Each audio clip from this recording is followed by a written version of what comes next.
You deserve all the honor and all the praises. All the praises belong to you. All the honor belongs to you. You alone are worthy to be praised. You alone are worthy to be honored. Just before I share the word, can we take a few minutes and just appreciate the Lord one more time? Just talk to Him. Umbonge for His goodness and His mercy. Just talk to Him right now. We love you, Lord. We honor you, Lord. We are so grateful. Siyabonga. Inceba yakho, sibonga umusa wakho. Sibonga uthando lwakho. We are so grateful, Lord, for all that you have done. You are our source and our sustainer. Thank you. Thank you. Thank you, Lord, for redemption of mankind. We now have peace with God through our Lord Jesus Christ. We are so thankful. We are so thankful for the redemption that comes through the blood of Jesus Christ. Isaiah 54:17, weapons were formed against us, but they did not prosper. There were decrees that were made against us, but they were rendered invalid. And we were victorious through what Christ has done on the cross. We are so thankful. Thank you, Lord, that we are here even in this session and you're about to speak to us. We are grateful, Lord, for the revelation of your word. We are grateful for the life that comes through your word. We are so thankful, Lord. Have your way even in this session, Lord, we pray. We just surrender to you and under your Lordship, Lord Jesus Christ. We humble ourselves before you. We humble ourselves before you. We humble ourselves before you. And we ask for your mercy this morning. Show us mercy. We do not qualify, oh God, but we ask for mercy and grace. The grace to stand, oh God, as ambassadors, to stand as your servants, assigned to equip your church.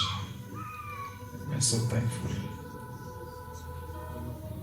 We are so thankful. Praise the Lord. Okay. Ndiyabulisa abazalwane ngegama likaYesu Kristu. Inkosi yethu.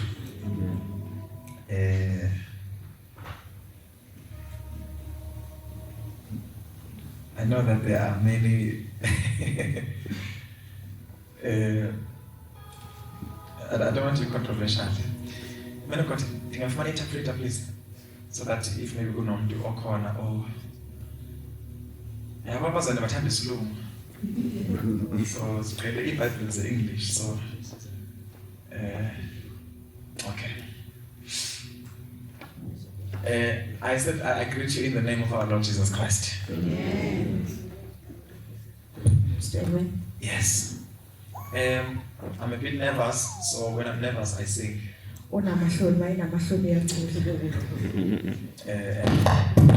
Yes, I also sing because I love God. But also it helps me at least to calm down. Yeah. Because, ladies and gentlemen, the honor or the privilege to stand in front of a congregation and share the word of God is not something that one must take lightly. It's actually very scary. All of us one day, according to the book of Revelation, we will have to stand before God and give account. But it's going to be worse for those who preach the word.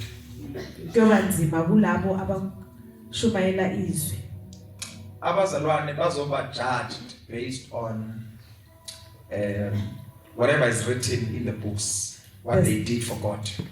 The students bazohlulelwa ngalokho abakwenzile. Ama assignments wabo, Lokho abaphathiswe kona. all that God has assigned them to do, they will be judged based on that. Konke athe bakwenza. But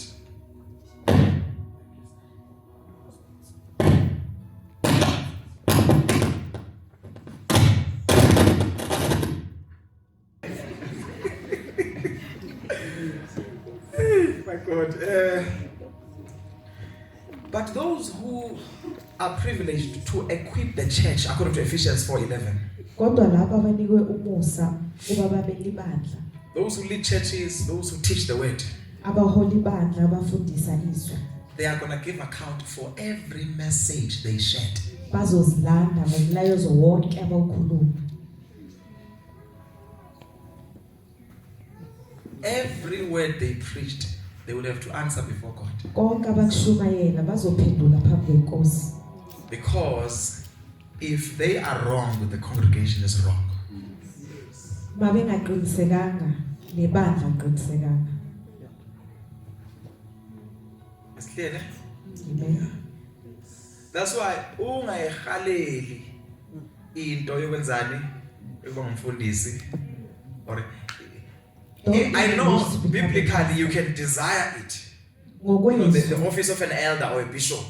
Ungakuthanda ngokwezi Kodwa ungakulangazelela. ndiyacela ungayihaleli Don't even desire it. because you are gonna receive a harsh judgment, more harsh than the normal congregation. Isigwebo sakho sizoba ngaphezulu kwesibandla. So you can imagine if I'm gonna stand here and I'm gonna share the word of God, I have to make sure that I teach according to the will of God. Inceku mayizoma la ikhulume mele iqinisekise ukuthi ikhuluma izwi. And I have to say the word of God as it is and not compromise it. Alikhulume njengoba linjalo angaliqumbi. And I must not preach for my stomach. Angashumayeli ngokwesisu sakhe. I must preach because I fear the Lord. Ashumayele ngoba esaba uNkulunkulu. Yeah. Paul, from time to time, you will see him writing letters asking for prayers. Umpostoli uPaula emva kwesikhathi uyabhala anxusa imithandazo. I mean, Paul was a brilliant writer, brilliant speaker. Teacher, sorry. Bekacwasile kwezokubhala. But this man needed prayers as well. Kodwa imithandazo bekayidinga. Singobani thina? Who are we? If Paul needed prayers, who are we? Umpostoli uPaul bekadinga imithandazo thina singobani? One of the things that you must pray for concerning your leader Kokunye ungakhulekela ngomphathi wakho or the leaders or the people that share the word. abaholi bezwi. Pray to the Lord that God will give them accuracy. Khulekela ukuthi uNkulunkulu abanikeze ukuqonda. That they will rightfully divide the word of truth. Kuthi izwi bakwazi ukuhlukanisa. The more you pray for them, uNkulunkulu uzobanikeza wisdom, abanikeze, the grace to teach correctly. Moba khulekela uNkulunkulu banikeze ubuhlakani. I'm about to share the word of God. Uzokhuluma izwi leNkosi. Hey, but ndivile bakune keyboard apha. Uzwile ukuthi khona okudlalayo. And the keyboard inalento ethi tyum tyum tyum tyum tyum tyum tyum. Haleluya. Hey, ndivile kangena nathi hey. He heard when he came in. Njengobishop Zikhali, ngathi kanti unayo lento. Haleluya. Khawuyidlale khona lento ethi boyifayile ethi tyum tyum tyum tyum tyum tyum. Hey. Ayibona ndiyacela kancinci nje. Just a little. Hey. Kafini lento. Angazi, lento ayikho America lento. Hallelujah. They don't have it in America at all. How you say you key, please? Can I say phezulu key? We transpose here phezulu. Ngiyamazi umhlengi wami akalali Useli Yega site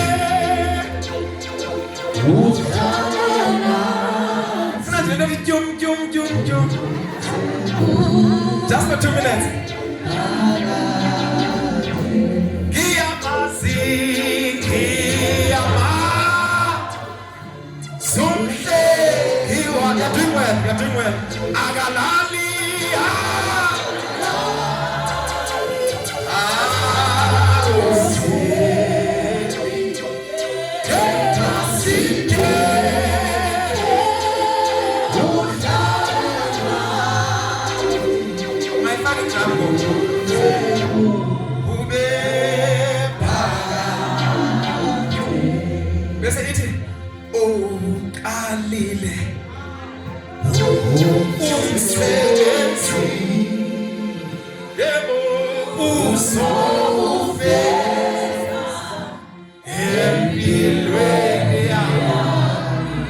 Hallelujah, no Satan. Estasela. Kiameteba.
Let's give the Lord a hand of praise, please. I want to appreciate the leaders that are present in Namhlanje. Oh, sorry. I want to appreciate the leaders that are present. Leaders of different churches and all protocol observed. And I want to appreciate Baba Abongile. And we thank God so much for him. And we pray that the Lord will continue to show him grace and show him mercy. Amen. And continue, Bazaran, to pray for him. It's not automatic. When we say pray for leaders, we're not saying leaders are special. You are less special, so pray for them. We're not saying idolize them. But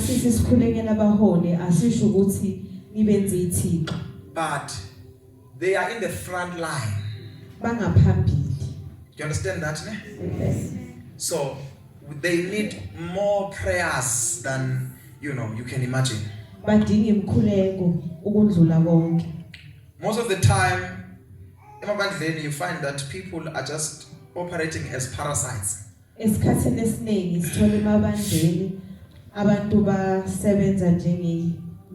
want to draw from the anointing. They want to drink from the well. But they don't want to pray and labor for God to sustain that person or that servant of abafuna God. ukukhulekela inceku yenkosi. Amen. Hallelujah. It's important. One of the things that are very strong in my spirit right now Okunye kwezinto ezingamandla emoyeni wakhe is that ibandla needs to be taught. the church idinga ukufundiswa. We were in a season where ibandla was under a hype, you know, Besisesigabeni lapho ibandla belisekujabuleni where siya ebandleni siye gathering siyolanda into zethu sihambe siye enkonzweni to fetch our things. and we get powerful messages, Sithola imiyalezo enamandla. but you find that we are not educated in the scriptures. Sithola ukuthi encwadini asifundisekanga. We don't understand how the kingdom operates. Asazi ukuthi umbuso usebenza kanjani. We are on fire, we are excited, but we don't know, we don't have the equipment. Sinomlilo kodwa asinabo izaba. And many of us don't meditate on the scriptures. Abanye bethu asifundiswi sizindle ngalo. And we just hear the word, we get excited, we go home, we forget it. Siyalizwa, sijabule, sifike emakhaya silikhohle. If you check and study the Lord Jesus Christ, Mawufunda ngenkosi uJesu, you will realize that one of the things that he did a lot was to teach the word. uzobona ukuthi esikhatsini esiningi bekafundisa ngezwi. He operated in miracles, in deliverance, all kinds of manifestations. Bekenza imanga ikhulula abantu ezibonakalisa. The Lord spent a lot of time teaching the word. Uchitha isikhathi esiningi efundisa ngezwi. Can you amen, boss? I'm not saying our miracles are wrong. Akasho ukuthi izibonakaliso zirong. Miracles are needed now more than ever. Ziyadingeka We ukudlula need ngaphandle. miracles and signs and wonders. Siyawadinga kulesikhathi esikuso. God, as the woman of God was saying, it's possible ukuthi uphile, Kuyenzeka that you be well, but because you are not grounded in the word, you Kodwa- die and go to hell. mawungenalo izwi uzofa uye esihogweni. So apart from the hype and the excitement, we need to be taught the word. Ngaphandle kokujabula sidinga ukufundiswa izwi. Paul wafundisa until somebody fell asleep and fell and died. Apostle Paul taught, omunye waze walala washona. Bamvusa, you would think that baza stop but I can't. Let's stop, let's close the service. They continued. They raised him baqhubeka. Jesus taught the scriptures almost every opportunity he gets. The Lord Jesus wafundisa ngesikhathi nesikhathi asithola. After his death, his burial, his resurrection, he appeared to the disciples in Acts chapter 1 and taught again. Ngemva kokufa wavuka uyaphinda futhi uyafundisa. Can we go to Matthew chapter 28, maybe verse 18? Siyadlula nje kuyo. We are just passing.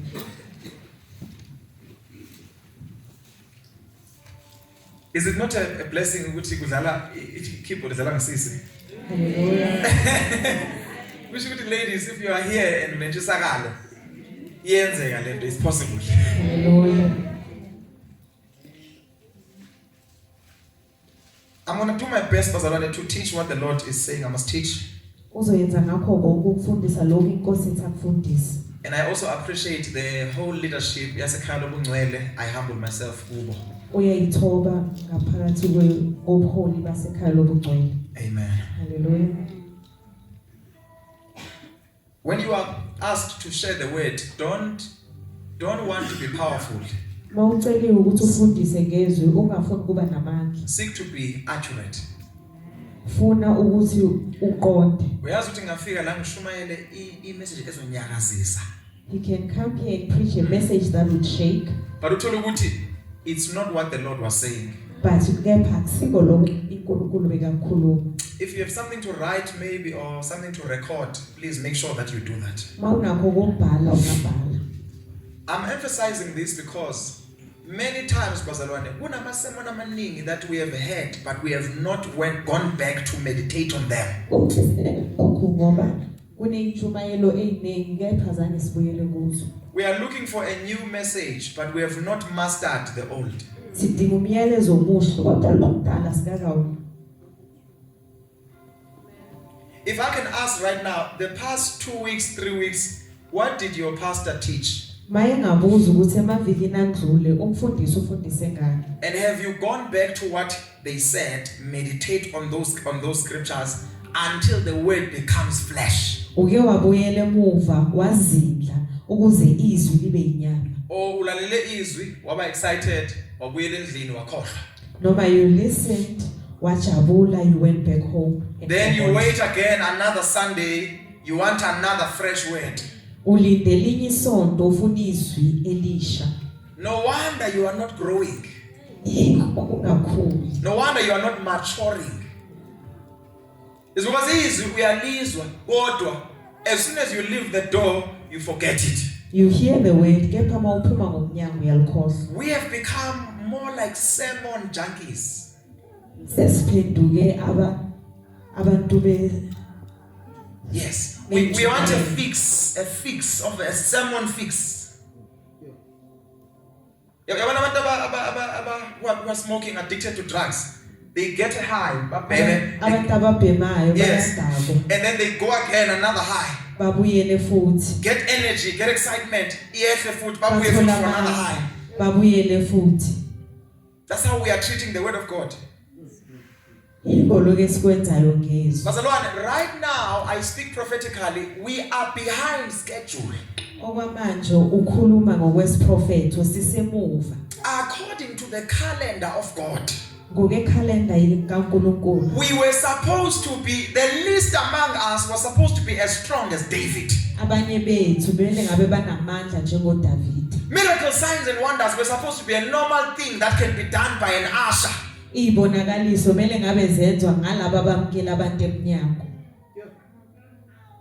Because in the season that we are in, God is not raising single individual men of God that will stand and shine. Kulesigaba esikuso uNkulunkulu akaphakamisi umuntu oyedwa. God is now in the business of raising an army. uNkulunkulu uphakamisa umbutho. You know, in the past moves of God, past dispensations, we have seen specific individuals that the Lord was using. But in this season, God wants to raise the entire church to demonstrate His power, His presence, even in the absence of your pastor. That He wants to send to hospitals, to empty hospitals. There are people that the Lord they don't have titles, they are not recognized, they sit at the back, they don't even know how to preach, but they have, ascended to a place of maturity. Because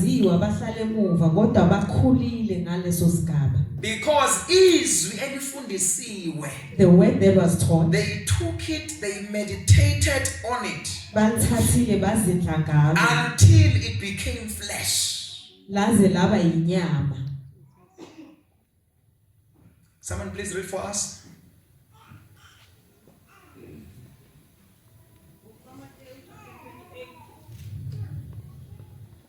Okay. Matthew chapter 28 verse 18.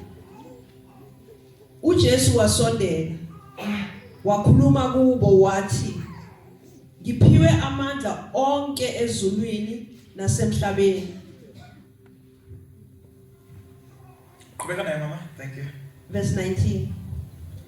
Ngalokho hambani nenze izizwe zonke abafundi nibabhaphathise egameni lika Yise nelendodana nelika Moya ongcwele. Verse 20. And you we know there the Lord, when the Lord was saying baptize them in the name of the Father, Son, Holy Spirit, lapho siyazi makethi nibabhabhadise egameni likaBaba That was actually a parable or a mystery. bekuyisibonelo uJesu, what he said there was not literal. lokho bekakusho lokho bekangakusho njengoba kunjalo It was a word that was a mystery, yizwi ebeliyimfihlakalo waiting to be decoded by the Holy Spirit malefika ku-Acts. lidinga ukuhlaziywa ngumoya oyingcwele mayefika encwadini yezenzo Angisho niyambona ethi baptize them in the name of the Father, Son, Holy Spirit. siyambona makethi babhabhadise egameni likayise If lento ethethwe nguYesu uyithatha ngenyama nangengqondo, mawuzoyithatha ngokwenyama in the spirit you will not understand what Jesus meant. angeke wazi ukuthi inkosi uJesu beyithi Especially if you analyze the Bible by human intelligence. mawuzolifunda ngokwenyama According to the laws of Bible interpretation in Bible schools, ngokwesikolo seBhayibheli uzofaka abantu emanzini emagameni amathathu. you will put people inside the water in 3 names Ndabo nomnye emfaka like 7. someone was put in 7 times 7 times. wafakwa ngawu7 The person almost drowned. waze wacishe wamitha Later on siyambona Peter in Acts chapter 2. we can see Peter kuzenzo Ethi kubo, repent and be baptized in the name of Jesus Christ. asiphendukani nibhabhadiswe egameni lenkosi yethu Jesu Kristu Why was Peter saying that? yingani bekasho njalo He is not going against what Jesus said,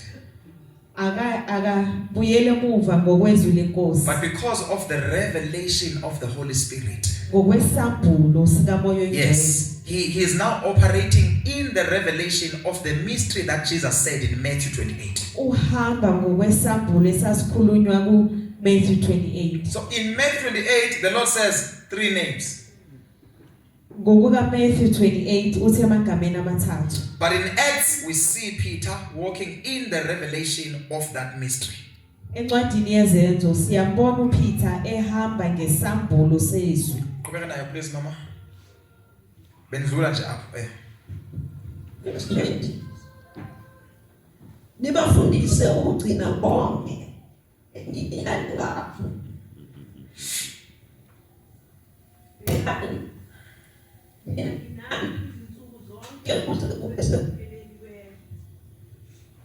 Nibafundise. Ngicela uphinde futhi lapho mama. Nibafundise ukugcina konke enginiyale ngakho. Bekani. So do you see that one of the primary tasks is Yeah. that as you are making disciples, teach them. siyabona ukuthi okubalulekile mawufundisa mawenza abafundi ukuthi ubafundise Yeah, sometimes I have a desire. Ungathi singaba nama sessions where we just have a whole day of teaching. kokunye uba nesifiso sokuthi Yeah. singahlala ilanga lonke sifundise Whole day of teaching, whole night of teaching. ubusuku nemini sifundisa Where the saints will understand the mysteries of God's word. abazalwane baqonde imfihlakalo yezwi kaNkulunkulu I wrote some scriptures down as umoya ngcwele was showing me. ubhalile ezinye zencwadi ngokusizwa umoya oyingcwele And what I would like us to talk about is I want us to look at salvation. ufuna sibuke insindiso I want us to look at holiness. sibuke ubungcwele And I want us to balance it. Because indaba yobungcwele bazalwane the issue of holiness is becoming self-righteousness in our generation. sekwaba ukuzenzela It's becoming tradition of man. sekwaba isiko lomuntu Bazalwane, andazi ba you are aware ukuthi iZion it doesn't know that the Zions le efaka isambatho. egqoka isambatho There was a time iZion ihamba noNkulunkulu. kunesikhathi lapho they were walking with God Oh yes, they were evangelical, they were prophetic. bebevangela beprofeta But kwathi kaphuma the correct teachings of the word, maphuma izwi leqiniso kwangena more visions and dreams. wangena ibonakaliso namaphupho. Baqala basuka kancinci from the accuracy of the word and they took the direction of visions. Little by little basuke ezwini. Wafika omnye wathi hayi ndibonisiwe sikhulisa isihlalo sihamba ngenyawo. Somebody said, I saw a vision where we were walking barefoot. Bazalwane, Saints. men of God. Hallelujah. Baba ungithi, if we are not careful, Masingaqapheli. lo msebenzi wenzekayo lo. This work that is happening, One day uzasibiza uThixo sihambe. the Lord will call us to Him. When we are 100 or 150 years. Hallelujah. Angeke sihambe ngoku. They are not living now. But we don't want ukuthi 100 years later or whatever number of years later. Akafuni mase behambile emva Ikhalo kweminyaka. ungcwele seyifaka izambatho. That we see that we are now wearing uniform. Ikhalo ungcwele akusatshadwa. Now we are not getting married. Seba operate njenge Roman Catholic. We're doing it ngokweCatholic. Because kasi move from the scriptures. When we are moving away from the scriptures, Usathane, you see, one of the things that he does, if he cannot stop a move, kokunye usathana kwenzayo mayingakwazi he ukucindezela will defile it, uyayingcolisa. he makes sure that he does it. So that iqhubeke kodwa iqhubeke ingcolile. It continues but being defiled. Or iqhubeke ingesekho accurate according to the standard uThixo kasibekile. Or it continues kodwa ingasesikho ngokwezwi. I-Assemblies of God ikhe yathwala njengathi. We know that the other assemblies of God, they once covered their hair. They covered their head, they wear long dresses like us. Bathwala njengathi bagqoka ubungcwele. Kodwa wathi fika hambi uTata uBhengu kwangena abantu bephilosophy. When the leader left, kwangene ifundiswa.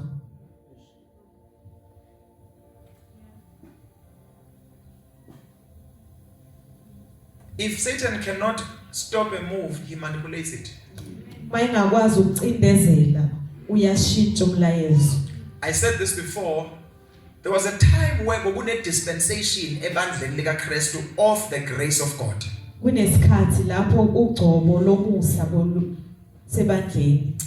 Ngicela nibe patient. I'm going to share a lot of scriptures, so just ngicela nibe patient. Cela nimbekezelele uzokhuluma And also, as I'm teaching, sometimes by the grace of God, okunye mayifundisa ngomusa I kaNkulunkulu. can teach prophetically, so I can move from my topic and go to something else. Don't be Ukufundisa distracted. ngokwesiprofeto, ningaphazamiseki. Just be patient with me. I will speak until I can say something. Nimbekezelele uzokhuluma azafike endabeni. Right now I'm speaking, but I'm not yet saying something. Uyakhuluma kwamanje kodwa akakasho lutho. Amen. Hallelujah.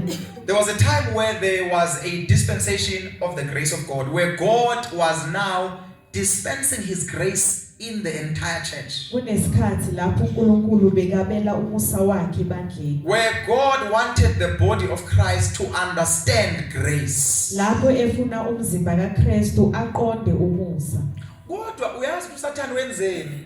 Kepha this is what the devil did. uSathane uthe makebona ukuthi ibandla is now being exposed to the grace of God. When he saw that ibandla seliyaqonda ngomusa kaNkulunkulu, Waletha manipulation in the doctrine. weza nokwakhe uguqula izwi. Ukuze ibandla liqale manje li misunderstand igrace ibe hyper grace. That the church ingasaqondi izwi lomusa. And that's why right now we are in a time where people are saying uThixo ujonga inhliziyo. Sisesikhathini where people say the Lord looks at the heart. Yeah. He doesn't see the outward appearance, he looks at the heart. Akakufuna okwangaphandle, ufuna inhliziyo. It doesn't matter what I do. Akubalekanga ukuthi ngenzani. uThixo xa kenjonga, When he looks at me, he looks at me through Christ. ungibona ngokweso likaKristu. Xa kejonga mina through Christ, akasiboni isono sami, ubona ubungcwele. When he looks at me ngokukaKristu, Even if doesn't see ngiyahlalisana. myself.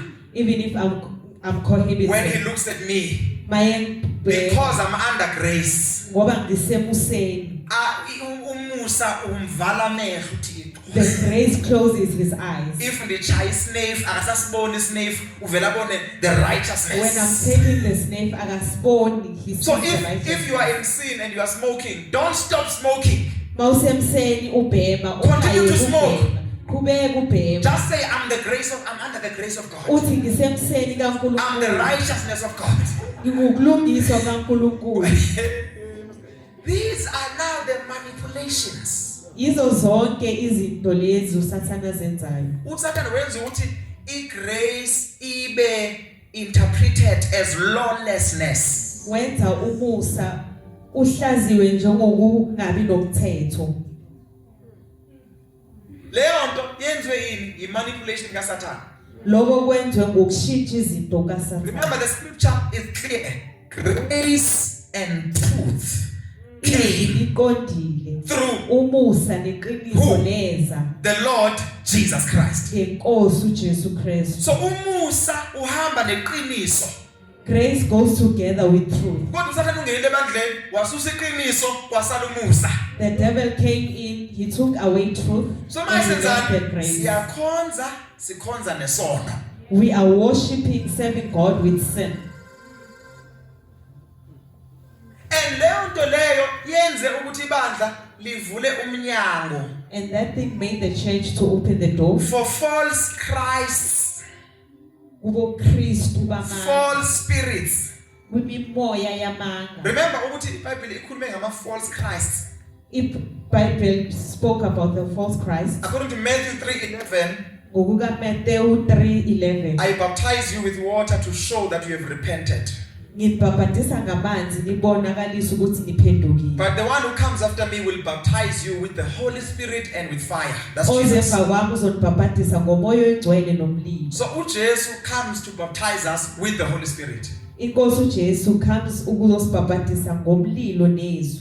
In John 14, the Lord then makes it clear that He's not leaving us alone, but He's leaving us with the helper, the advocate, the Holy Spirit. Wakwenza kwacaca ukuthi akashiyi sodwa, ushiya nomoya oyingcwele ongumaluleki. So, siyavuma bazana ukuthi uYesu gave us the Holy Spirit. We can agree that wasinika umoya oyingcwele. Xa ndenza kanje ndisho ukuthi ithini amen. Hallelujah.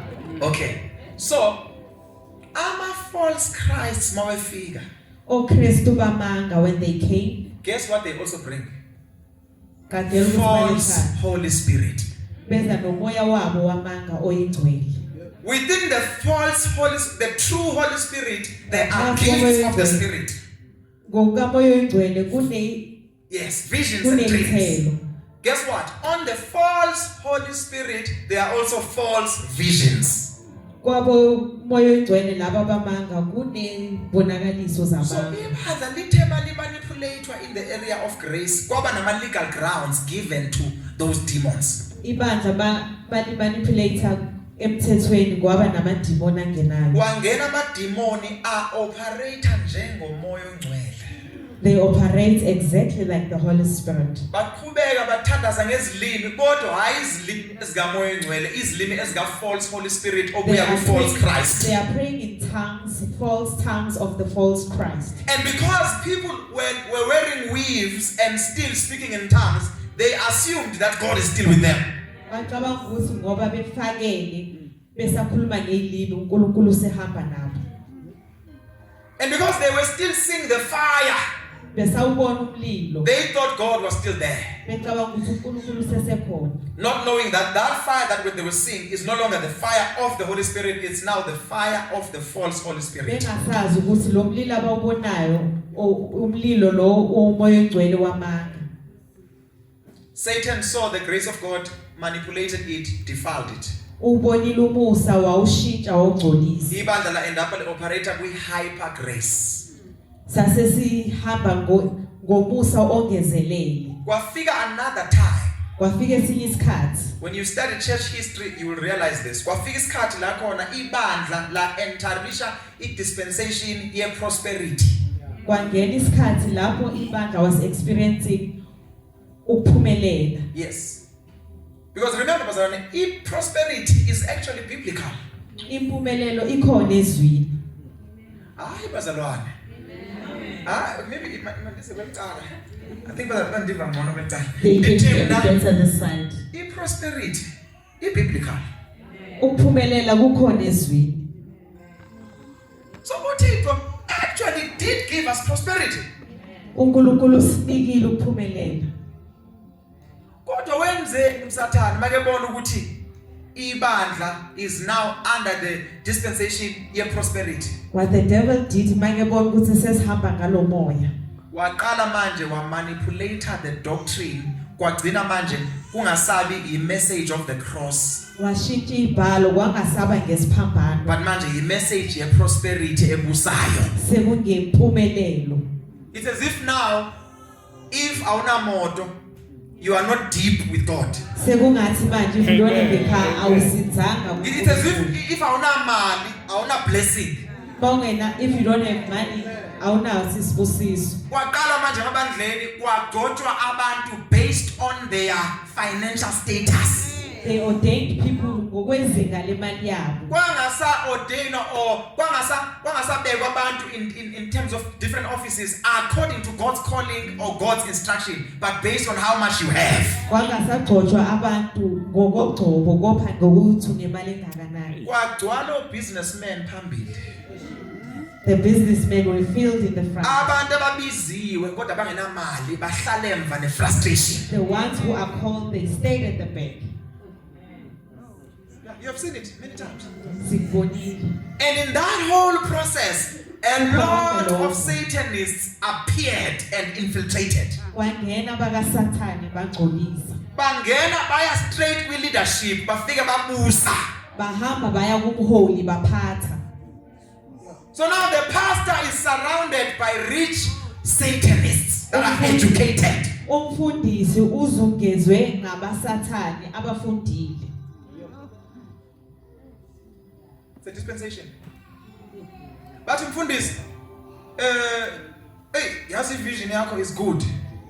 Siyabona ngokwesola ukuthi kuhle. But you know, 95 million. Siyakunika na imali. Yeah. Asitsho ungafundisi. We are not saying don't teach Ngento ethize. about a certain thing. But mfundisi 95 million. Here's some money. Asicontrol. No, we are We are not just supporting the vision. Sihambisa umbono. Mfundisi uyazi sikhona. You know we are here. Qhubeka ushumayela. Carry on preaching. Now that was the subliminal messages. Mfundisi knew exactly what they were saying. Umfundisi wazi kahle ukuthi bathini. Should they speak against the fact that they are in their second and their third marriages while the first wife is still alive? Uma ekhuluma ngokuthi bashade kabili kathathu oqala esaphila. So mfundisi uyazi ba in the elders khona basemtshatweni wrong, but he can't say anything because they are funding the church. Kwabadala kwebandla uyazi ukuthi there are those in wrong messages but bayasupport ibandla. Kuthe makufika indaba ye prosperity, i-message now yangasa balance, Washintsha umlayezo. yaba i-prosperity all the way. Kwaba ukuphumelela. Usathane wangena kuma intercessors. The devil went through the intercessors Wa corrupta i-intercession. and corrupted it. I-intercession was no longer a cry for souls and purity. It was now a cry for the new building of the church. Umnxusa kwangasaba ngemphefumulo nabantu kwaba ngokwebandla. You check the content of our intercession. Baba Umnxusa kwethu, izinto zethu ezibotshiwe. all our things that are Imali bound. zethu. Nothing wrong with praying like that. Our But money. it was now the main prayer point. Kwaba yikho lokho kuvelele.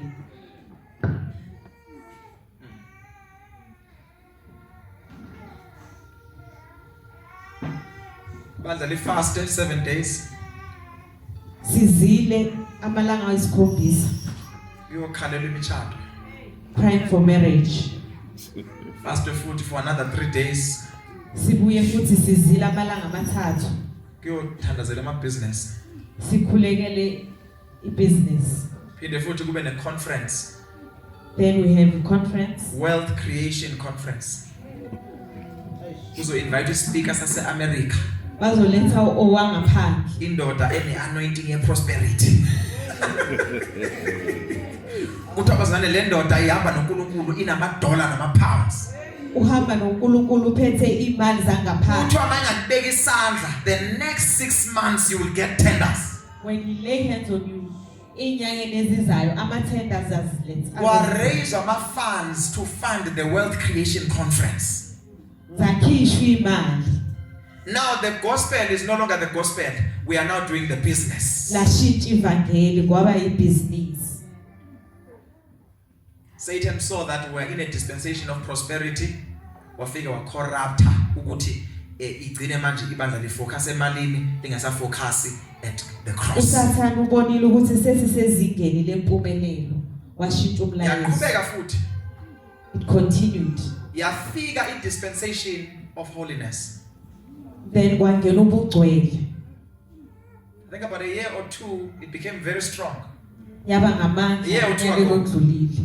Unyaka empilo edlulile. A lot of people did not realize that there was an opening. A new season began where God is now saying, I am cleaning the church. Abaningi ababonanga ukuthi uNkulunkulu usesigabeni sokuhlanza bakhe. Waqala manje uNkulunkulu waletha ama different visions. Abantu abaninzi apha, they didn't hear the holiness message on YouTube, or they heard it from the visions of the night that God gave them. Some they did not see, they did not hear about the holiness kuma media platforms. Kepha uNkulunkulu babonise embonweni. Abanye bathe belele, an angel walked through the wall and said, this is how a believer must dress. Some an angel ingenile ababonisa ukuthi umzalwane ugqoka kanje. Because we were now in a dispensation of the purity, the holiness, the righteousness of the church. Besisesigabeni lapho kugcweliswa ibandla. I remember around 2012, somewhere back there, Eminyakeni endlule the Lord showed me a vision. I was somewhere in Assemblies of God. ebese Assemblies of God uNkulunkulu ambonisa umbono. And as I was worshiping, I saw Otatu Bhengu, Otatu Chiliza, Otatu Ngidi, different servants of God. Abanye bengingabazi amagama wabo. Wabona ingceku zenkosi ezihlukahlukene. And they were on their knees and they were praying and crying to God. Bekhala beguqile kuNkulunkulu. Thixo ongcwele, Holy God, ibandla malingalahlekelwa ubungcwele. let your church not lose holiness. That was their prayer point. Bekukhala kwabo. Father, preserve the church. Bagcine inkosi. Ibandla malingabi worldly. Keep it pure. And I saw them crying tears. Bekhala inyembezi. Kwafika ingelosi, they collected their tears. The angels bathatha inyembezi. And those angels were assigned to collect those tears and store them in heaven and wait for the Kairos moment. Ingelosi zathatha inyembezi zayosibeka ezulwini zilinde isikhathi esithize. They were waiting for the dispensation of that which they prayed for. Balinde isikhathi la saloko lokho bakhulukelayo. Then the Lord said, uNkulunkulu wayesethi while I'm still in that same vision, ekulowo mbono loyo, our generation isizukulwane sethu will become the answer kuzoba impendulo to the prayers of those saints. kwimkhuleko yezingceku. What did he go? I will raise a remnant that will be an answer to what they prayed for. Wathi ngizophakamisa insalela ezophakamisa lokhu abakhulekela. This was around 2012. Angisakhumbula the exact year, but I think around those years. Eminyakeni yo-2012. Years later, Eminyakeni seyihambile. the dispensation began. Langena izinto. Waqala manje kwaba nama burdens. Some of you were in a church, you feel ukuthi khona wrong, but you can't tell ukuthi yini. Abanye besemabandleni siza ukuthi kukhona okungalungi kodwa singazi. Siyathandaza sigcwalisa ngomoya ongcwele, but awunazi kwenzakalani. Khona into off, you are grieved, but things are happening. Kunokukhala okwenzakalayo ngaphakathi. But ithe mayifika indaba ye dispensation ye holiness, Base singena lesi sigaba. uSatan The devil wafika ke manje with the same method he's been using get dispensation ye grace and prosperity. wangena ngendlela angena ngayo ngokujwayelekile. Why? Ingani? Ukwenzela ukuthi a corrupt holiness the way a corrupting akhona isikhathi segrace nesikhathi seprosperity. Ukuze angcwelise ubungcwele ngendlela enze ngayo. Please listen carefully. Ngiyabona abanye you are a bit distracted. Please listen carefully. uSathane in this dispensation of holiness kulesi sigaba sobungcwele ufuna ibandla, he wants the church libambe ubungcwele as a tradition, to hold on holiness lilahlekelwe nguYesu, silahlekelwe in the Lord Jesus Christ.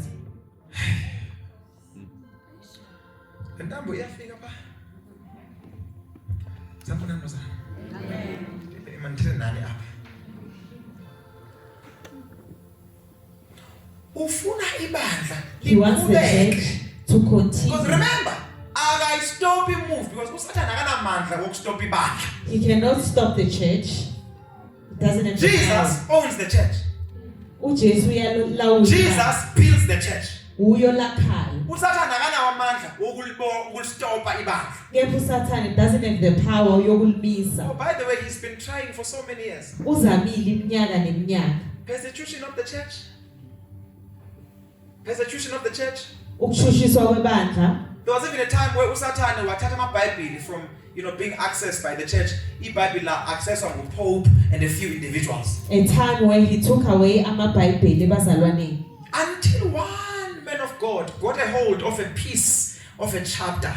Kwaze kwafika indoda kaNkulunkulu yathola omncane. That was talking about salvation comes by grace through faith, something like that. Ebeyikhuluma ngokuthi insindiso iza ngomusa. This man uThixo wamgcoba wa challenge the Pope, doctrine what the Pope was preaching. He was ordained to challenge the Pope. And said, no, salvation, we don't have to go see a Pope, siyophenduka. We can receive by faith. Singalamkela ivangeli ngokholwa. So now, in this dispensation, please keep playing your Kulesikhathi. In this dispensation, Kulesigaba esikuso. he can't stop indaba yeholiness. Akakwazi ukuyimisa. It's breaking out everywhere. Ikubuke yonke indawo. Uyazi ukuthi kunabantu right now as we are talking. Abase Methodist Church, abase Roman Catholic, abase Nazareth or Kereke yaSphiri. Emabandleni ahlukahlukene kunabantu. uThixo udila nabo ngale message bengayivanga kithi. The Lord is dealing with them. Nalomlayezo not hearing it from us. I remember some years back I met believers that were full of the Holy Spirit. Bebuya kubi Methodist Church. Wahlangana nabazalwane babuye weseli. But they were checking the scriptures. Bathola ukuthi hayi man, iMethodist le ishumayela is not what John Wesley preached, because John Wesley was full of the Spirit. Umphathi wabo bekagcwele umoya oyingcwele kepha umlayezo akusesiwo lowo. Bakuthe bakehamba. When he left, kwangena umthetho, kwangena itradition, kwahamba umoya. there was law, kwaba nesiko, waphuma umoya. That's why tandibuyela kwindaba yeZion kusele ngoku. When he goes back to the thing of Zion, that is all that is left. I-road bayibiza nje. Lethe bayiphathayo le. Isikhali. Uyapha lo music omnandi, iharmony imnandi kodwa khona amandla angekho. There's nice music, but the power is lost.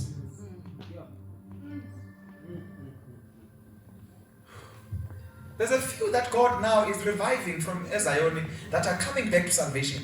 Bakhona abanye uNkulunkulu abavuselelayo ababuya eqinisweni. Amen. Hallelujah. Now, uSathane uyenzani ke manje? Wabona ukuthi one of the things ezenzakalayo in this dispensation of holiness. Ubonile ukuthi kulesigaba sobungcwele Kunabantu abaninzi aba highly gifted. banengi abaphiwe kakhulu. They are seers. Bayabona. They see dreams and visions and they are knowers. Babona imibono futhi bayazi. Wabona ukuthi ngabantu aba highly gifted, aba sensitive to what God is doing. Abantu abaphiwe banokuqonda ukuthi uNkulunkulu wenzani. What to Satan? Because the Lord is speaking to them in visions, I will also come in visions. Wafika naye kwembono. The same thing eyenza ukuthi bathephe into the truth. Kona lokho benza ukuthi bangene eqinisweni. What I will use the same thing to bring corruption. Wathi ngizosebenzisa yona ukuze ngilethe ukungcola. Yaqala manje indaba yeholiness kancinci move from the word. Little by little yasuka ezwini Yaba more on the visions and dreams. yahlala embonweni. Nothing wrong with visions and dreams if we are based on the word. Alikho iphutha. Please say amen to that. Ezwini. Amen. Nothing wrong with dreams and visions if we are balancing with the scriptures. Alikho iphutha mase hamba nako kokubili izwi nombono. Wakhala manje usathane waletha extra visions, extreme visions. Waletha imibono endlulele. Ama visions azokwenza ukuthi abantu abakho holiness babe overwhelmed by too many laws that they cannot handle. Ukuthi bacindezeleke ngemithetho eminingi evelayo. To a point where they feel like this thing is impossible because there's too many do's and don'ts. Base bebona ukuthi lokho ngeke kwenzeke ngoba khona okumele sikwenze nokungasimele singakwenzi. Zaqala ngoku ifridge zaba empty. The fridge became empty. No manje. Hey. Usile usathana. The devil is silly. Dlebe zakhe. Hallelujah. Usile usathana bazalwane. Waqala manje bokunabazalwane abaku holiness uThixo ekababusisile. Maybe you are working in a company ethize, you have a high position. There are saints who the Lord has blessed. Afika usathane alethe vision ethize ezokwenza ukuthi uphume emsebenzini because you are trying to attain holiness. And he brought a certain vision. What you know ukuze ube acceptable kufuneka uhlupheke. Ukuze wamukeleke, you must suffer. Kune suffering le uPaul ekekhuluma ngayo which is in alignment with the will of God. Kunokuhlupheka okusezwini okuhambelana noNkulunkulu. Kunokuhlupheka okuvunyelwa nguThixo ukuthi asilungise bazalwane. There's poverty that the Lord allows to fix us. Kune suffering eza because of the gospel. Kunokuhlupheka okuza ngokwevangeli. Sihlupheke sibe persecuted because of the gospel. Sihlushwe ngezwi. Kodwa kune suffering ebuya kuma demoni. Kepha kunalokuhlupheka okubuya from the demons. Yazi indlala uThixo maybe is teaching you something for a season enza ukuthi amapokotho wakho abe dry for that season. This indlala eza ngokwesigaba. Kodwa kube ne season where it's a demon that is manipulating your money. Kona lapho usathane edlala khona ngemali yakho. Sakhala manje usafila guilty. Abantu manje abakho holiness. Unkosikazi wakho iice cream wayigcina ngalesa sikhathi Sase singene ukugconeni. 2 years ago. Manje wonke ama restaurant isona. Hallelujah. Baqala manje abazali be holiness bangasayithembi lento abayireceive. Now they started not trusting what they have received. Baqala manje la mandla be receive. Satan is now suddenly more powerful than the power they have received. Usathane waba ngaphezulu kwamandla lawo abawathola. John 10:10, the thief comes to steal, kill and destroy, but I've come that you may have life and have it more abundantly. Isela liza ngokubona. We have received the life of God inside of us. Sithole ukuphila kukaNkulunkulu ngaphakathi But kutheni ngoku sesibhulishwa by the systems of the devil? Now we are bullied ngokomthetho kaSathane. Instead of dominating according to Genesis chapter 1:26, sesenza manje sesiphila under the dominion of those systems. Ngaphandle kokuthi sibuse sesiyabuswa. Systems, they can't preach online, they can't preach on Facebook, they can't preach on TikTok because they are demonic. Ngoba manje zibuswa amadimoni. So njengoba abantu abaningi abangasindiswanga are in those platforms, balandwe ngubani? Ubani who's going to fetch them as they are not saved in those platforms? Yazi ndifuna ukufundisa kahle and be professional. Amen. Usathane ungcolisa this dispensation because remember bazalwane, this is the last dispensation. The devil is defiling lesisigaba ngoba because right now in holiness issue we are getting ready for a flight. ubungcwele kusho ukuthi silungiselelwa ukundiza noma singahlushwa noma sidelelwa kodwa liyeza ilanga lethu noma singahlushwa noma sidelelwa chichiki yes kodwa liyeza ilanga lethu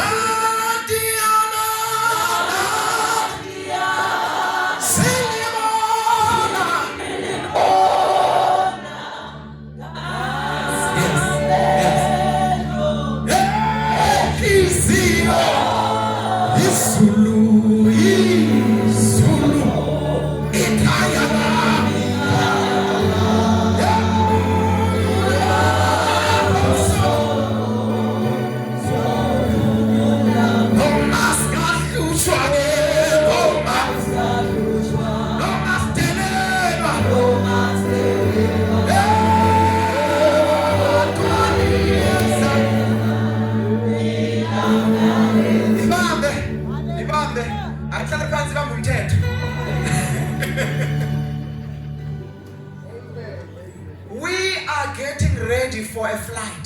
silungiselelwa ukundiza Kodwa bazalwane listen. Le flight le that we are getting ready for. esilungiselelwa yona Sizongena through holiness.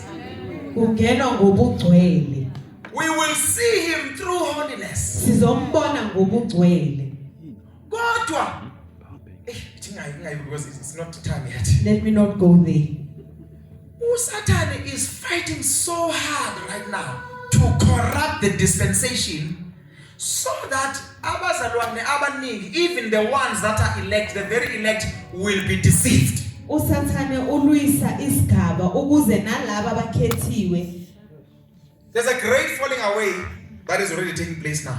kunabantu abawayo njengalomzuzu Abaninzi bethu abaqalile in the journey of holiness are abaningi now bethu questioning. sesiyabuza Mara vele uPaul lapha kuCorinthians 11 akakhuluma vele nebandla vele ukushilo ngempela umpostoli ebekhuluma nebandla lonke bekakhuluma nabaseKorinte. noma bekakhuluma with the Corinthians Jeremiah 29:11 bayamclaima. Abathi no, the message of Jeremiah or the Israelites. abasho ukuthi umlayezo kaJeremiah I know the namaseyayeli plans I have for you, plans to prosper you and not to harm you. kuhle ngami Isaiah 54, no weapon formed against you. Bayaclaima. Kodwa ku-Isaiah akuna South Africa. asikho isizwe Kodwa sase ku-Corinthians because into that builds their flesh. But Ngoba the into Corinthians, eyakha inyama bathi yaseKorinte they want to pick and choose le abayithandayo. bafuna ukuyikhethela lokho abakuthandayo You will declare a thing and it shall be uzosho established. izinto zizokwenzeka Behold, I give you power to create wealth. ukunikeza amandla owakho ubucebo Siyayiclaima le. Kodwa le ethi I want women to adorn themselves in modest apparel. Kuthiwa no, legalism. kodwa le ethi abesifazane bagcoke ngokuhlonipheka kuthiwa umthetho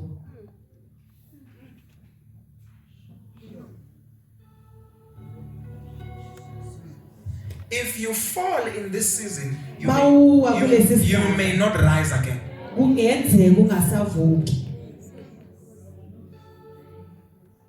Senzele inceba Thixo. may the Lord help us Senzele inceba. may the Lord have mercy Singawi. That you don't fall. Right before he comes. ngaphambi kokuthi ebuye Wenzani Satan? what the devil doing Waletha what the Bible calls doctrines of devils. lokhu eBhayibheli elithi imfundiso zamadimoni Seducing spirits. imimoya ehehayo I had someone recently saying, ebandleni lethu thina asina leader. omunye wathi we don't have a leader in our church Umoya engcwele usibonisile ba uye umfundisi wethu. the Holy Spirit showed us that he is our pastor Wathi no umoya Ngcwele uthe thina ungumfundisi wethu asidingi umfundisi, asidingi leader, asidingi any teacher, he's our teacher. He said he is our uthisha wethu, asidingi lutho, asidingi mholi.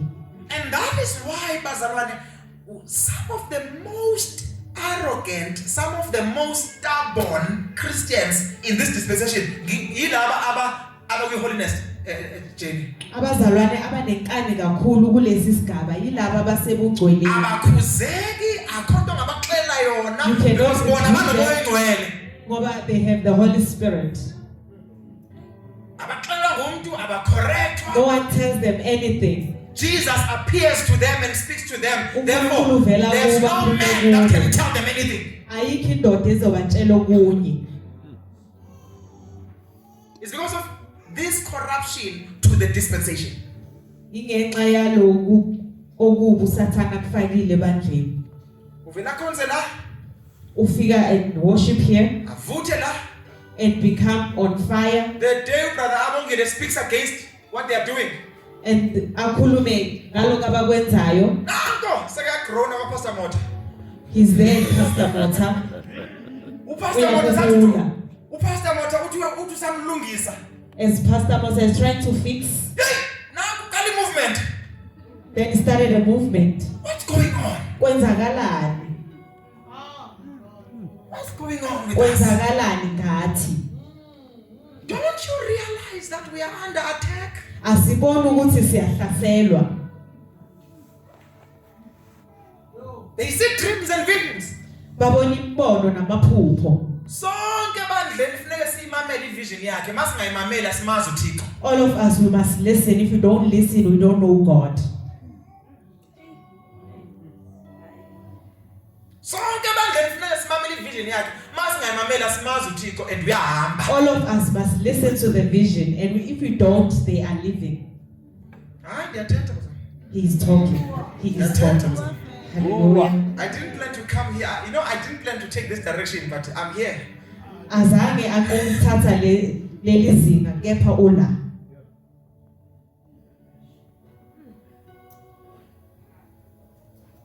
Umoya engcwele wabo ubenza arrogant. Their Holy Spirit ubenza badelele.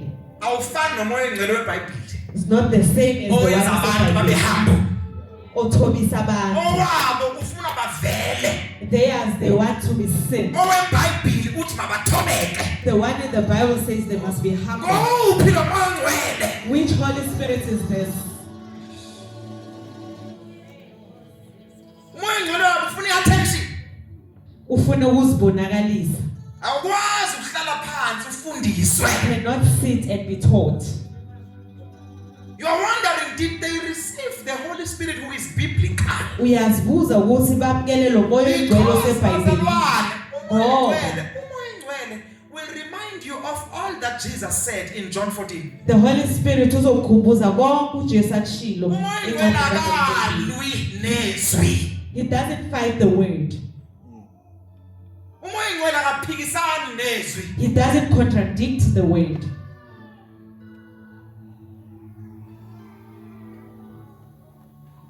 I remember not long ago someone telling me I'm a coin isono. Uyakhumbula kungekudalanga omunye Isipelede isono. uhlweza. Icephe isono. Even the As long as it's stainless steel, it's a sin, you're going to hell. konke nje okuyinsimbi kuyisono uyesihogweni. Wathi omnye imic nesound isono. Because amapostoli bengena keyboard nemic nesound. The apostle, they never had these equipments. Wathi omnye no ukucula isono. Ukushaya izandla isono. Singing, even clapping hands, it's a sin. Do you realize? Niyabona kodwa. Can you sense the time esikuyo? Niyasibona isikhathi esikuso. And can you see the manipulation within the church? Niyabona ukugcoliswa ngaphakathi ebandleni. You know, I saw meetings under the sea. Ubone imihlangano ngaphansi kolwandle. In these meetings, I'm allowed to hear. Kuthiwe Uvunyelwe ukuzwa. mabaqhubeke namaduku. Let them continue with their head coverings. Mabaqhubeke bavale sensitive areas emizimbeni yabo. Let them continue to be modest. Kodwa maba violate the word. kepha izwi baligcolise. Ba-entertain voices of demons thinking it's the Holy Spirit. Balalela amadimoni bacabanga ukuthi umoya oyingcwele.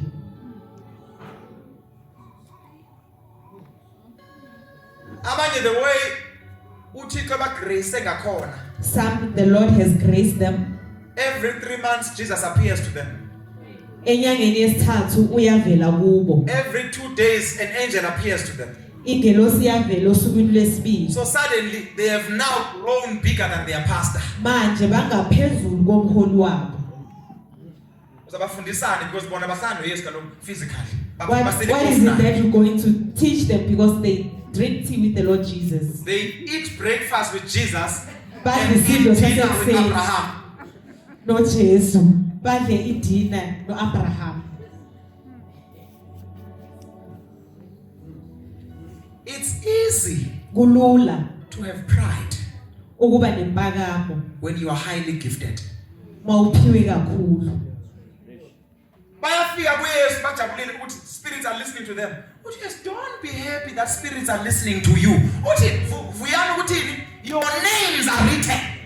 Nijabulele ukuthi amagama enu abhaliwe. In other words, the Lord is saying to us, Komunye inkosi ithi kithi spirits can listen to you. You can operate in dimensions of the spirit. imimoya inganibamela. You can operate in different gifts. Kodwa igama lakho alikho. Nihambe ngeyiphiwo amagama enu they are not written. And igama lakho liqinywa when you decide to go against what is written. And your name is wiped off when ungalaleli lokubhalwe ezwini.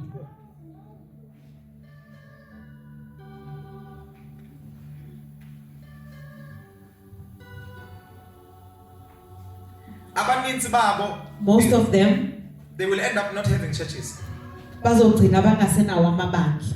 Angeke bakwazi ukufellowship with other believers. Ngeke bakwazi ukukhonza nabanye abazalwane. Because the holiness yabo bona is a sadlala thina. Bona baphatha kwi high level. Ubungcwele babo buphakeme kakhulu.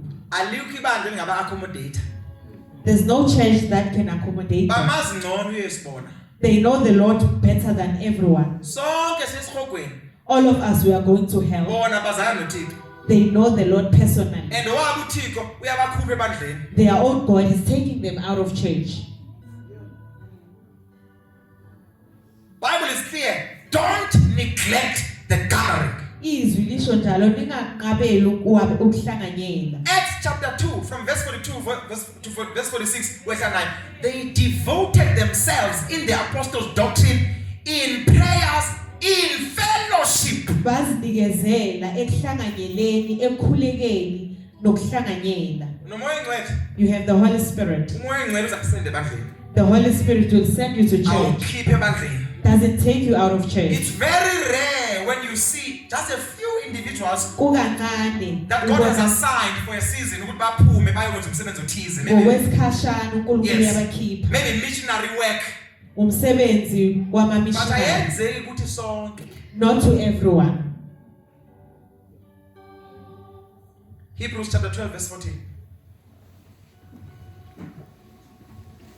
Now that we are in the dispensation of holiness, Ngokuba sisezingeni lobungcwele. I'd like to give you a few scriptures ezizosiza sibe ne better understanding i-holiness journey yethu ibe balanced. Bazalwane, if you are here and you are married, please buy your wife flowers. Mawukhona la ushadile thengela unkosikazi amablomu. Take your wife to a holiday. Umise kwiholide. Nihambe niye indawo kanje. Nihambe niyolala somewhere and have fun and be happy. Nijabule. Go and have dinner, go and be happy. Nidle isidlo sakusihlwa nijabule. Niphila kabuhlungu. You are even afraid to enjoy your salary. You are living in suffering and kwazi nokujabulela umholo.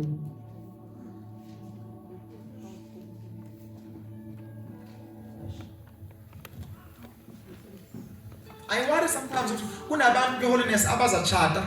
Uyakhathazeka kokunye khona abazoshada. Xa begqiba ukuchata, After they got married, they will starve their husbands. bazoncisha abayeni babo. Or they will feel that the intercourse there, the intimacy there Ukuhlanganyela is corrupting them. It's kuyabangcolisa, manipulating their holiness. kushintsha ubungcwele babo. So before when you don't kiss your husband. Okay. Ngoba ikiss yakhe iyangcolisa. Hayi bazana ndiyathetha vumani ithani amen. The pastor is talking, we can say amen.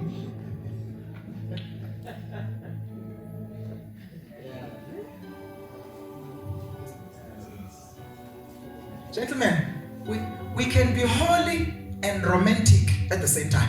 Singaba ngcwele siphathe kahle omkethu. We can be holy and loving to our wives at the same time. Sibe ngcwele sithande omkethu.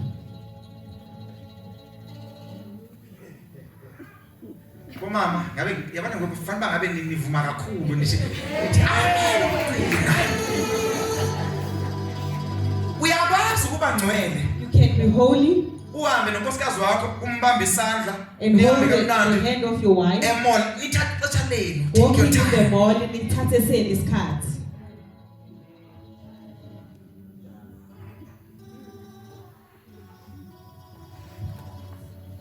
No, but what about the vision that I saw?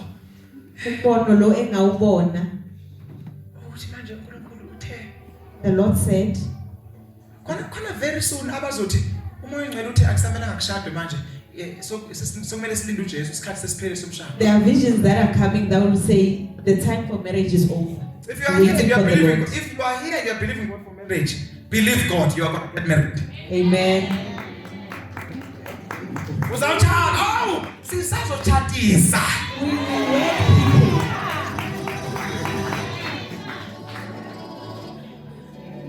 Oh yes. Oh yes, please. Hallelujah. Read for us Hebrews chapter 12. Hebrews chapter 12 from verse 14. Isihloko sithi qinisani izandla ezibuthakathaka namadolo axegayo. Verse 14.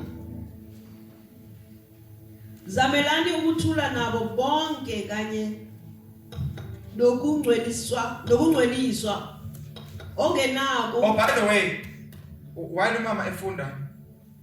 The scripture is clear that we need to pursue peace with all men.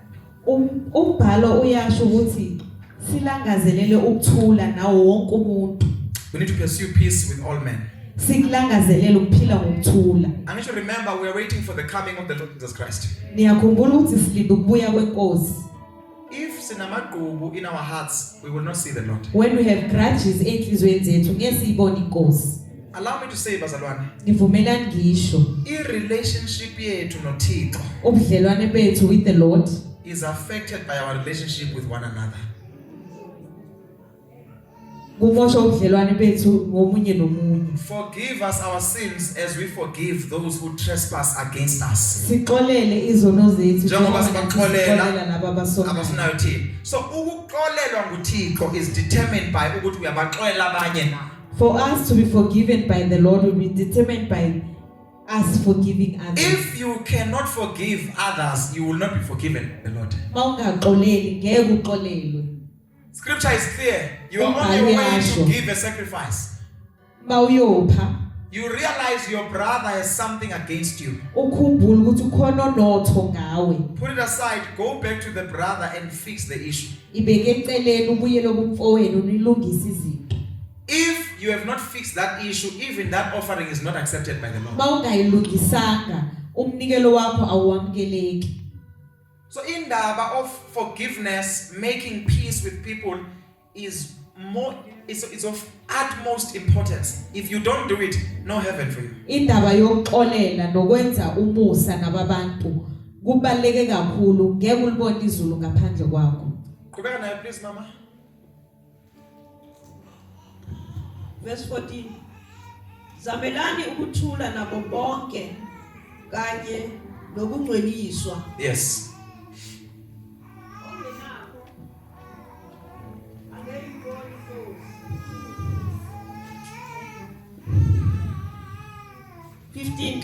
Okay, thank you so much, ma'am.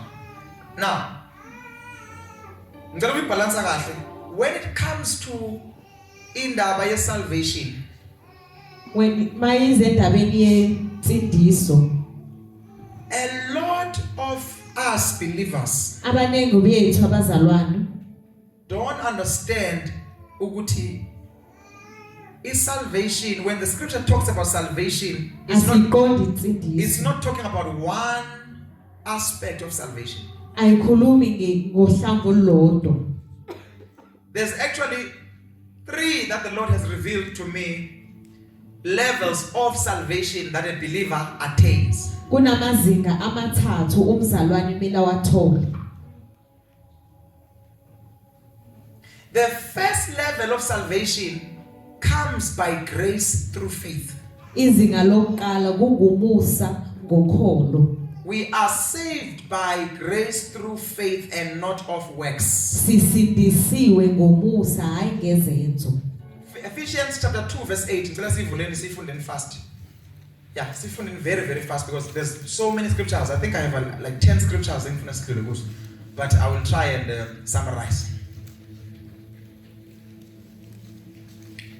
Ora ndasenze njani silokho iminyango man of God.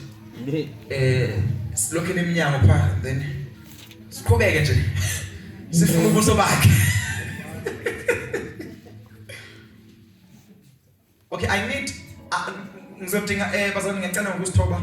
Ngizocela umzane ozofunda ngesizulu, ozofunda ngeEnglish in different versions, maybe NIV, Amplified, King James. Yeah. Owesizulu abe ready, different versions of English abe ready. Because ngifuna ukuthi sifunde ngama different translations, see understand what they are meaning.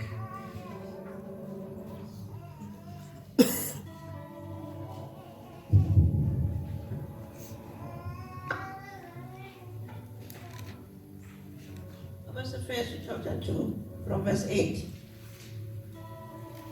Ngokuba ngomusa nisindisiwe ngokukholwa. Ngomusa nisindisiwe. Kanjani? Ngokukholwa. Qhubeka nayo mami. Alokho kuyisipho sikaNkulunkulu. Kuyi gift of God. Asiyinto enisebenzele. It's not something that you went for. Qhubeka nayo mami. Verse 9. Akuveli ngemisebenzi. Asisebenzelanga le. We did not work for this.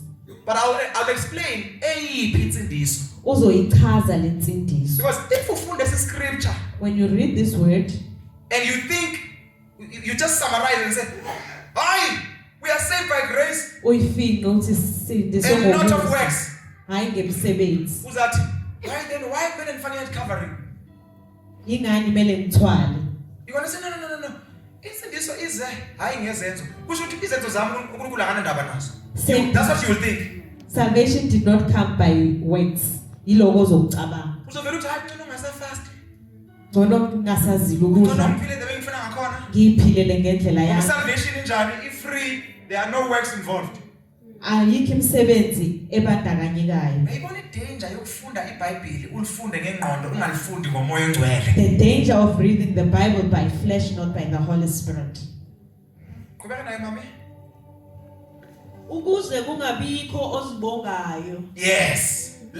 So that no one will boast. Lest any man should boast. Yes. Okay, thank you, ma'am. Now, salvation now, what I'm sharing here is not the first time I'm sharing it. I think I've shared it many times, but the Lord wanted to just for emphasis. Salvation This lensindiso ekhuluma ngayo lapha. that we're talking about. Akusiyi salvation yokuhlwithwa. It's not the salvation of rapture. It's salvation of the regeneration of your spirit man. Yokwa kwenziwa musha komuntu kamoya. Please read in English. I'll explain. For I praise you and say, I'm so sorry. Maybe it's from charge, I think. Or maybe the batteries. Please, are we able to organize batteries, new batteries?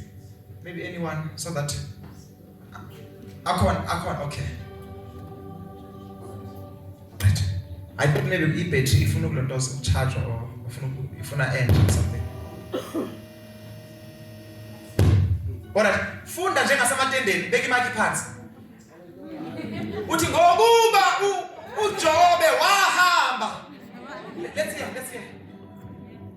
For by grace you have been saved through faith, and that not of yourself. Yes, it is the gift of God. Oh yes. Not of works. Not of works, lest any man should boast or anyone should boast. Okay, thank you so much. Now, go to 2 Corinthians 5:17 so that you'll understand. Mighty, you are saved. Ikhuluma ngani exactly in that context. Lensindiso le This salvation engasetyenzelwa that is not worked for.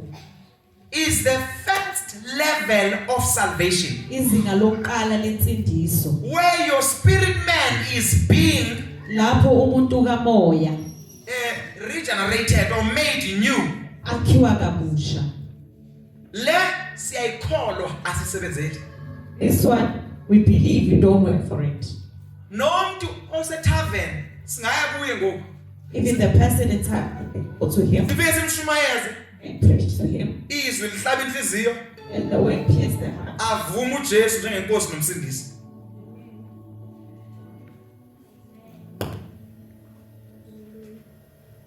All right. 2 Corinthians, let's read quickly. Verse 17. Kanjalo uma umuntu ekuKristu uyisidalwa esisha. Uma umuntu enzani? ekuKristu Uyini? uyisidalwa esisha. Now, it's the salvation of your spirit man, not yet of your body. Ukusindiswa komuntu kamoya, hayi komzimba.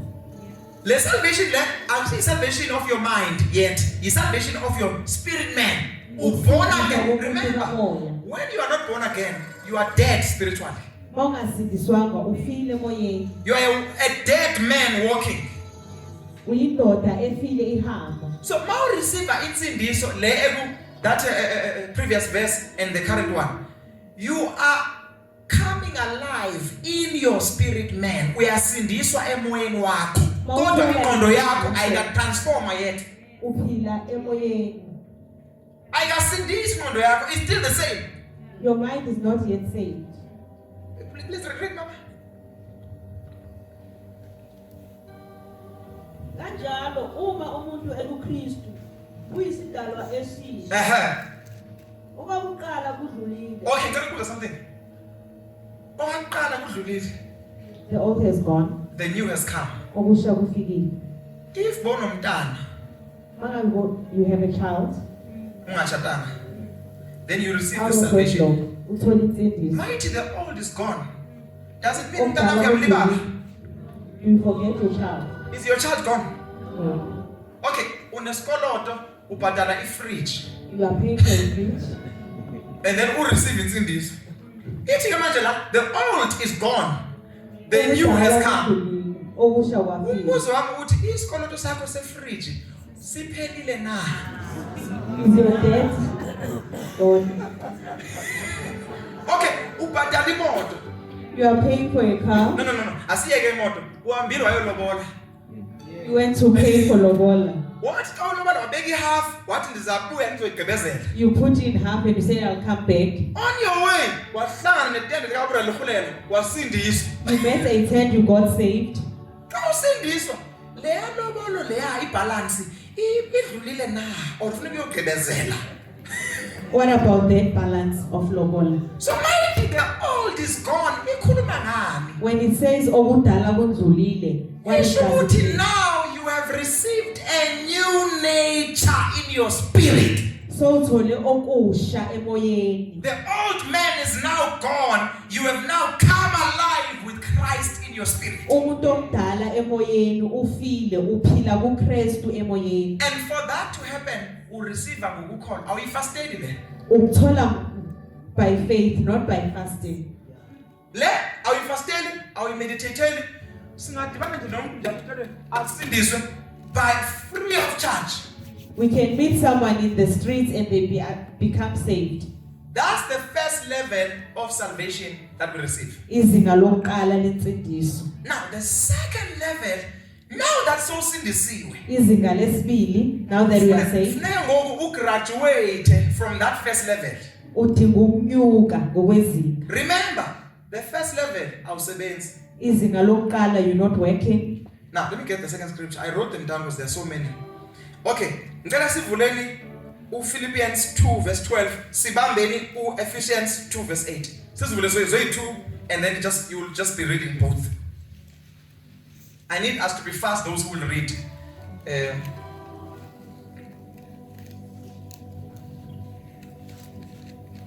Philip chapter 2 verse 12.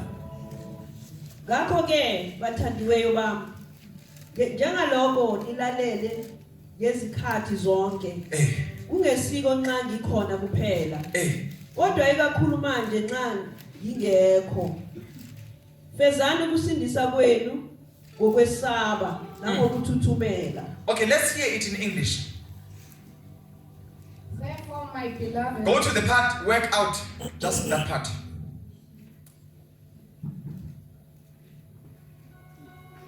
work out your own salvation with fear and trembling. Okay, go back to Ephesians 2 8.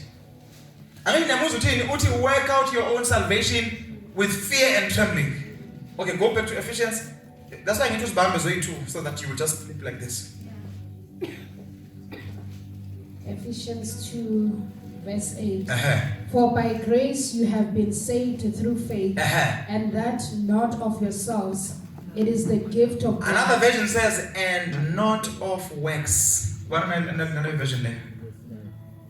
You've been saved by grace through faith and not of works. Anyone, I know you are having different versions. Please, if you have it, read it. Just stand and read it quickly. Verse 9. Okay, let's see. Verse 9. Not as a result of works, so that no one may boast. Okay, read yours again, Sister. Verse 9. Verse 9, not of works. Oh, lest thank you. anyone Okay, should boast. thank you. It's me. All right. So, do you see that? This is not of works. Ngiyabona ukuthi akusiko ngokomsebenzi. Okay, repeat the foot from verse 8. 8. For by grace you have been saved through faith, Uh-huh. and that not of yourselves. Uh-huh. It is the gift of God, Not of. not of works. Thank you. Run back to Philippians. Bamba, yasenza kanjani? Bamba uPhilippians uyibambe kunto ngapha.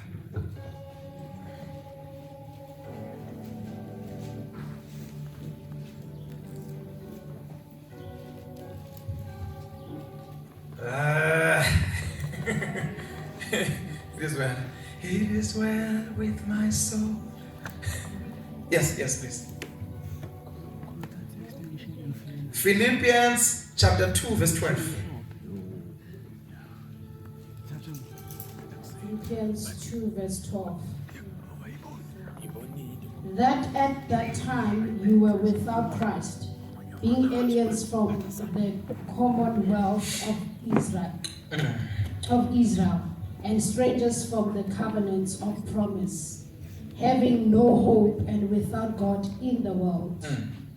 But now in Christ Jesus, you who once were far off have been brought near by the blood of Christ.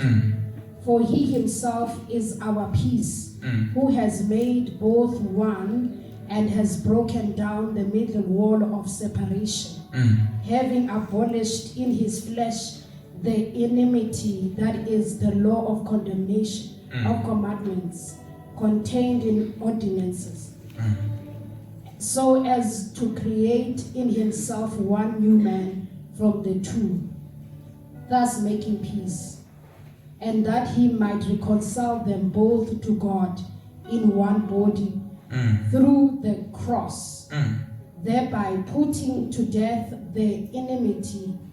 And he came and preached peace to you who were afar off, and to those who were near. For through him... Are you in Philippians chapter 2 verse 12?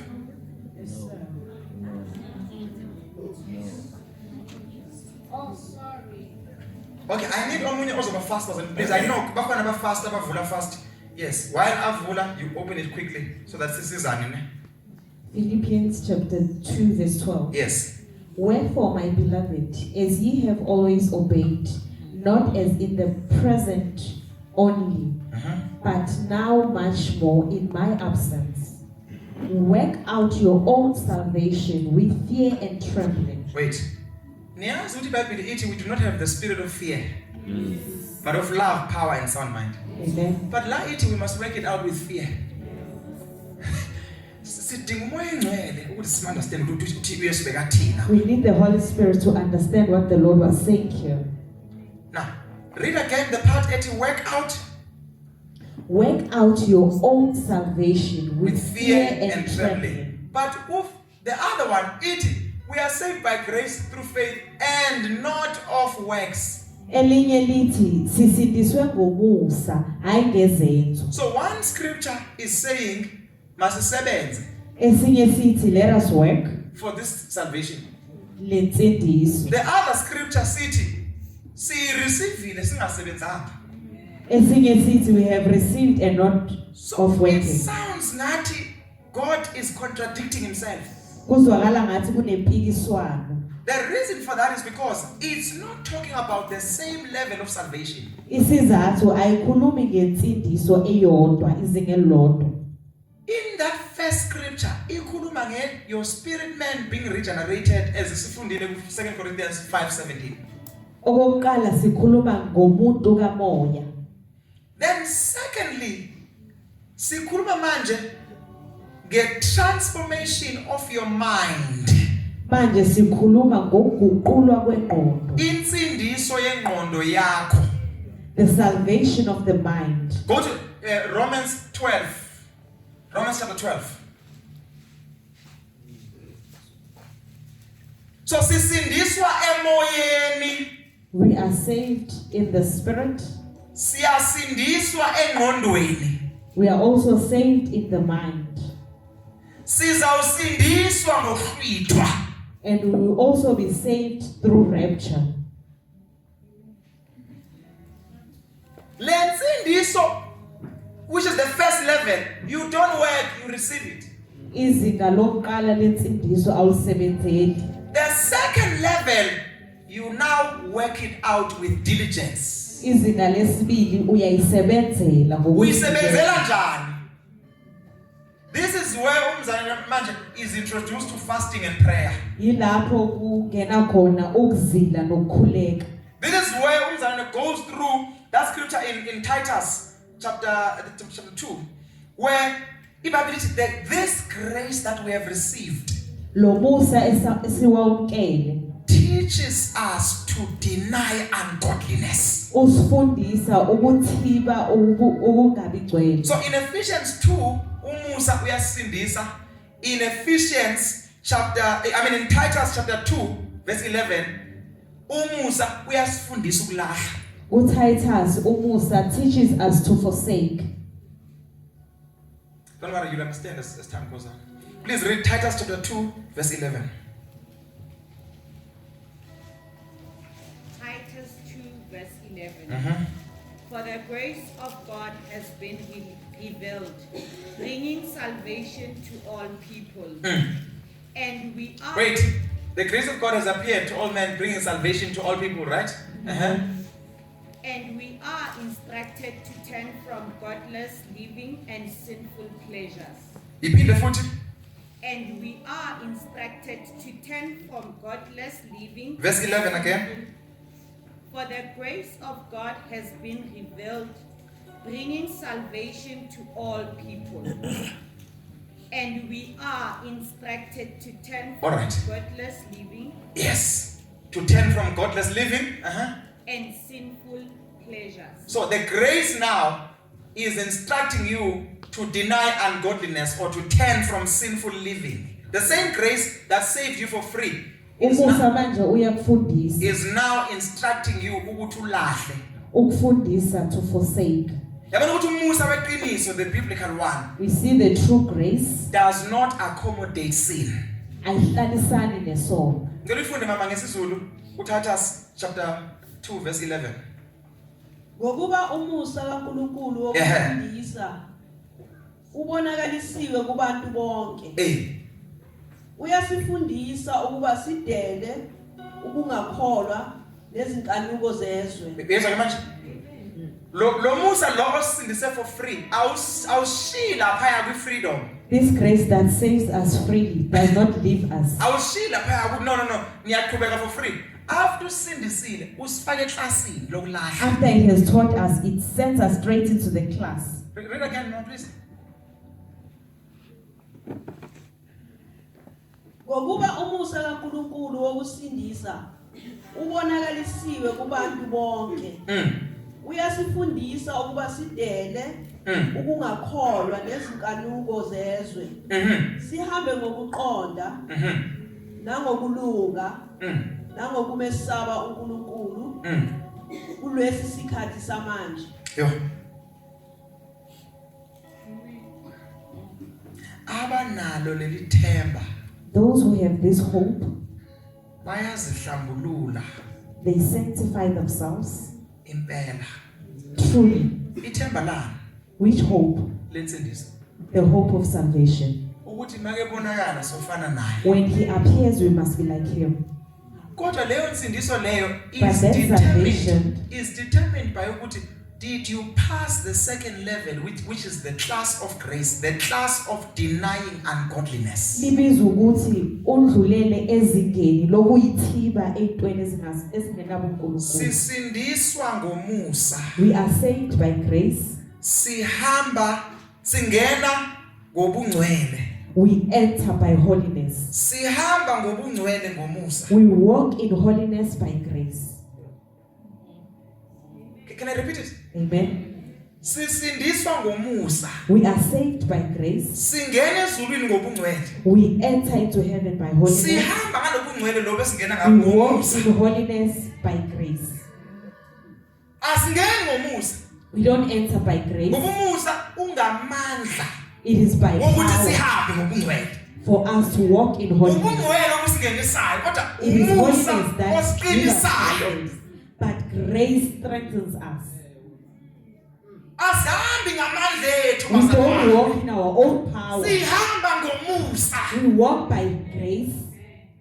Uyibona ukuthi all these dispensations that were corrupted Do you kuzofuneka see sibe that nebalance. lezigaba zidinga ukwabelana? Because the moment ukujeni holiness kodwa ulamusa, you have failed already. If you are in holiness and you live grace, uphosiwe. That second level there in Romans, Izinga lesibili, the renewal of your mind, ukuguqulwa kwengqondo, the transformation of your mind. ukushintshwa kwengqondo. Where is ifuna ilingene engqondweni yakho, The transform word your must mind come into your mind, liguqule. so that you think like God, you think like Jesus. Ucabange njengoJesu. That's the process, yes, second level of salvation. Izinga lesibili lensindiso, Beating your flesh. ushaya inyama. Ula khona mawungena kwi second level of your salvation. When you enter this second level, Ama cravings of the past angazama ukuvuka ukulangazelela kwangasemuva and try to manipulate you. kuzama ukugcolisa. In this second level, you will need to work hard Kulezinga lesibili usebenza for kanzima the transformation of your mind. ukuguqulwa kwengqondo. Because remember, bazalwane, your life will follow your mind. Impilo yakho izolandela ingqondo yakho. La at your mind, at the back of your mind. Emuva kwengqondo yakho. Kunento bathi paradigm. I'm Hallelujah. sure you've heard people say paradigm shift. La kula kuhleli khona i-character yakho. Yila kuhle where your character is at. The challenge is that we get saved for free. Sisindiswa mahala. Ujangisho Amen. ngomusa By grace. sindiswa. After we've been saved, Sihamba insindiso nge-wrong mind. we walk in salvation ngengqondo Because engasiyo. insindiso is not meant to be sponsored by ingqondo yakini kwadlobo. The salvation is not sponsored by the mentality of your surname. Joshua 1 verse 8, this book of the law shall not depart from your mouth. Le ncwadi yomthetho ayingasuki emlonyeni wakho. You must meditate on it day and night. Uzindle ngayo ubusuku nemini. Bazalwane, can I say this please? Ukuze siphase iClass lomusa. La umusa khona esifundisa ukulahla. For us to pass the class of grace, God. or forsake them. God demands hard work. uNkulunkulu ufuna ukusebenza ngamandla. Abazalwane abalazy in this second level, they cannot master or rise above iflesh yabo. Abavilaphayo kuleli zinga angeke bakwazi ukunqoba. Kule second level kuyafasta ungafuni ukufasta.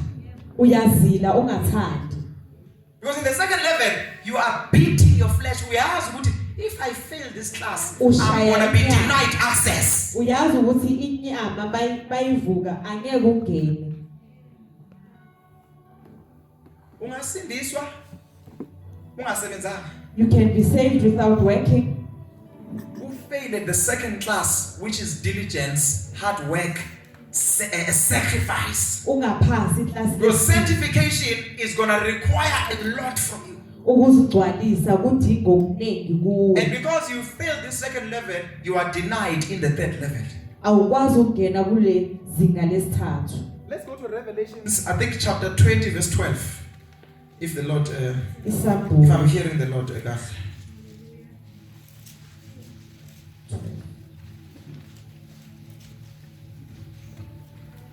Verse 12. Ngabona abafileyo. Bazalwane, ngicela ukusho kanje just before I mama. Can I say this? Insindiso of your spirit man asisebenzele.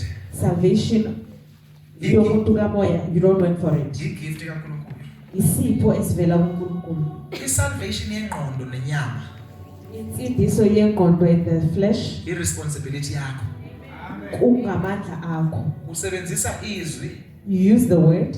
Usebenzisa the principles of the kingdom. Nakho konke okombuso Usebenzisa i-fellowship. nokuhlanganyela. Why is it important to fellowship?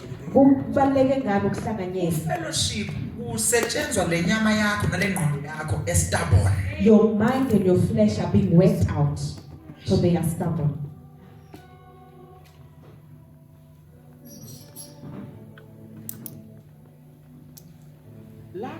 Diligence. God is a rewarder of those who diligently seek Him. Funa labo abafuna ngokuzimisela. That's why bazana kwi second level, kwi first level masindiswa sinikezwa a measure of faith, a measure of gifting. Koko ezingeni lokuqala sinikeza isilinganiso sokholwa nesilinganiso sesipho. Why abazalwane you notice that we operate in different levels of anointing, yet we all have access to the same Holy Spirit. Sonke sisebenzisa amazinga ahlukene ngokuyingcwele ofanayo. With second level, you determine how far you go with God. Ezingeni lesibili uwe oqumayo ukuthi ufuna ukuhamba ufike. Blessed are those who hunger. Babusisiwe abalambela. Khona basindisiwe ku first level la for free. There are those who are saved in the first level. Kodwa bafika la ku second level where they are supposed to now go deep with God, die to self. Ezingeni lesibili bafe enyameni. They are not hungry. Abalambanga. Makufastwa bayaroba. They don't fast, they cheat. La akusi uNkulunkulu o determine how high or how deep is your anointing. It's your hunger. It's not God oquma izinga lakho logcobo. Kule second level ungaba ne-inheritance according to scripture, kodwa uphile njenge-slave. Ungaba nakho ukwabelwa kepha uphile njengomuntu ompofu.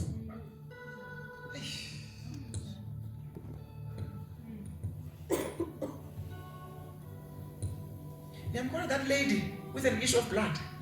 Lo wesifazane wethombo legazi. uJesu is surrounded by so many people. Uyakhumbula ngisho?